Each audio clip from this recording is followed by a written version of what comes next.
Toto je Fujifilm X100T, ktorý vyšiel v roku 2014 a je to brutálny nástroj aj po 10 rokoch, keďže lezú z toho neskutočné fotky.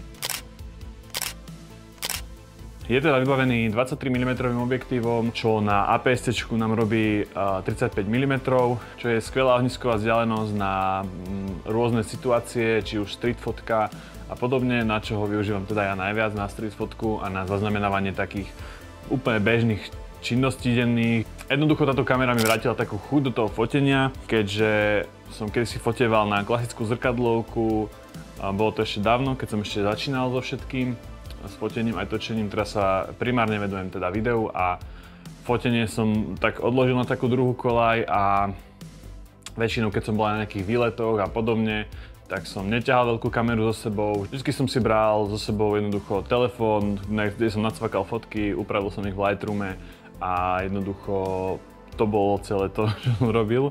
Ale predsa len keď máte foťák, dá sa tam hrať proste s tými možnosťami. Je tam krajší bokeh ako na telefóne. Cez ten portrétový režim urobiť nejaký bokeh, ale nie je to také ako keď máte nejaký proste objektív a tu je f2 clona. A predsa len ten snímač, to sklo je väčšie ako na telefóne, je to jednoducho krajšie. Kto fotí alebo točí, tak to vie. Tento foťák je skvelý tým, že má pevné ohnisko a vlastne je takejto malej veľkosti. Keď dám ešte túto clonu dole, tak je to úplne fakt, že malý foťák. Mám tu jedine nejaký z AliExpressu, nejaký filter, ktorý je niečo ako mist, ako black mist. Na to, že stal ten filter asi 10 €, tak je fakt, že super. A objednal som si druhý dokonca na túto kameru, aj keď mám aj Nisičko, ale keď som porovnával aj toto z Nisy, tak mi ešte prišlo toto krajšie, kde je 70 € rozdiel v podstate v tých filtroch. Dôvod, prečo som kúpil tento foťák je ten, že ma nebavila nikdy dlhá postprodukcia a keď som prišiel domov a mal som triediť, že 400-500 fotiek, tak proste iba kým som ich vytriedil, tak už som bol znechutený z toho a pre mňa je to jedna z najhorších činností, aj čo sa týka videa, nejakých triedenia záberov, ale pri fotkách to je za mňa ešte horšie a jednoducho som nemal takú chuť proste fotiť. No ale s týmto foťakom, keďže má rôzne filmové simulácie, tak nafotím tie fotky priamo do EPGčka a bez editu buď si ich pošlem z foťaku priamo do telefónu alebo cez USB-C čítačku, iba hodím kartu a vyberiem si, ktoré chcem. Ďalej, čo ma baví na tomto foťaku je, že môžete si do neho dať rôzne filmové simulácie alebo teda lepšie povedané filmové recepty, ktoré nájdete v aplikácii Fuji X Weekly. Ja teda najčastejšie využívam ten Classic Kodak Chrome a Monochrom, ktorý robí čierno-biele fotky a tie čierno-biele fotky sú fakt, že brutálne, bez postprodukcie. Priamo postujem tie fotky a to je vlastne to, čo ma na tom fotení najviac baví. Otázkou možno je, že prečo som si nekúpil nejakých z novších, napríklad tú X100F, ktorá je o triedu vyššia, alebo potom X100V, alebo najnovšiu X100VI. Odpoveďou je, že som nehľadal nejaký konkrétny model. Chcel som buď klasickú X100, alebo X100F som pozeral, ale naskytla sa mi X100T práve. Naskytla sa mi za pomerne dobrú cenu a tak som neváhal a zobral som ju. Bral by som aj X100S, aj X100 klasická má svoje čaro, tam síce chýba ten Classic Chrome film, ale Classic Chrome, jak sa to vyslovuje? Klasický chrom.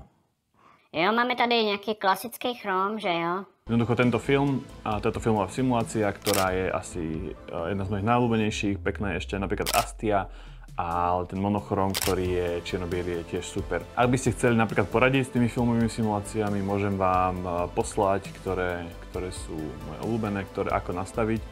Samozrejme musíte mať ten snímač, neviem presne aký to je, ale delí sa to vždy podľa snímačov, keďže v každej kamere sú kúsok iné tie nastavenia na tie recepty filmové.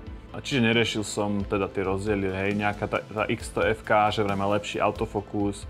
Tu napríklad ten Continuous Autofocus je taký nepoužiteľný mi príde, takže ja fotím všetko na single a prípadne ešte na manuál. Má to dokonca aj focus picking a teda.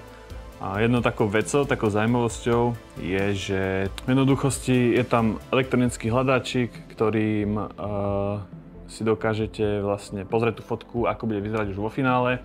čo je za mňa super vec, aj keď to má parádny displej, ktorý fakt, že aj na slnku priamom, silnom som nemal problém na ňom vidieť, ale predsa len keď si dáte k oku a vidíte sa ten hľadačik, tak je to úplne zase o inom. Tu je také tlačítko, ktorým si vlastne premieňate, či chcete priamo ten mechanický, ktorý vidíte priamo aj túto objektív, jednoducho vidíte ako pri klasickej zrkadlovke. A druhý je teda ten elektronický, ktorý si týmto tlačítkom jednoducho prepnete. Pričom nakrivo túto lens hood ma zaujíma. A zvolíte, ktorý vám vyhovuje. Takže ja vám ďakujem, že ste si pozreli toto video. Dúfam, že sa vám páčilo a na záver vám ešte ukážem pár fotiek, ktoré som za posledný mesiac skoro, ktorý mám tento foťák nafotil. Takže budem veľmi rád, keď mi dáte odber, veľmi ma to poteší. A takisto follow na Instagrame, kde sem tam pridávam nejaké reelska. A vidíme sa pri ďalšom videu, takže čaute. Neviem, čo také by som ešte vám povedal o tom foťaku. Akože je to brutálne, hej.